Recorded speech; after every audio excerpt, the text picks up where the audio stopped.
एक बार की बात है। गीता और टीना नाम की दो सहेली थी। गीता के पिता एक स्कूल में टीचर थे, जबकि टीना के पिता एक बिजनेसमैन थे। टीना अमीर थी, जबकि गीता गरीब थी। टीना थोड़ी लापरवाही किस्म की लड़की थी, जबकि गीता एक समझदार और अपने काम को सही से करने वाली लड़की थी।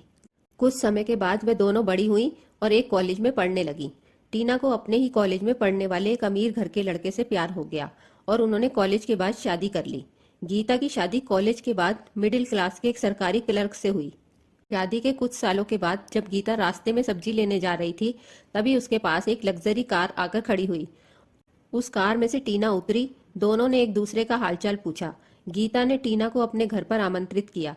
इसके बाद टीना गीता के घर पर गई। टीना ने गीता के घर और उसकी लोकेलिटी के बारे में कुछ कुछ कहना शुरू कर दिया। टीना ने गीता को कहा कि तुम इतने छोटे घर में कैसे रहती हो, और तुम्हारे साथ तो तुम्हारे सास ससुर भी रहते हैं, तुम कैसे मैनेज कर पाती हो। लेकिन गीता ने टीना की बात का बुरा नहीं माना और बड़ी ही समझदारी से उसका जवाब दिया। टीना ने गीता को अगले दिन अपने लड़के के बर्थडे पर आमंत्रित किया। गीता अपने पति और अपने लड़के के साथ टीना के घर पर पहुंची। टीना एक अच्छी सोसाइटी में एक बिल्डिंग में एक फ्लैट में रहती थी।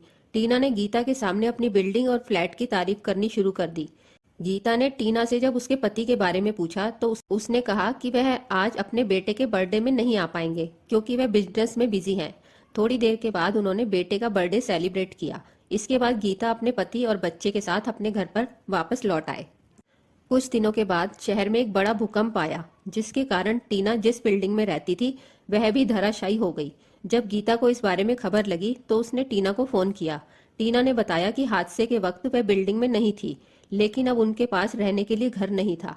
गीता ने अपनी सहेली को जब तक दूसरे घर का जुगाड़ नहीं होता अपने घर में आने के लिए कहा। टीना अपने पति और बेटे के साथ गीता के घर पर गई।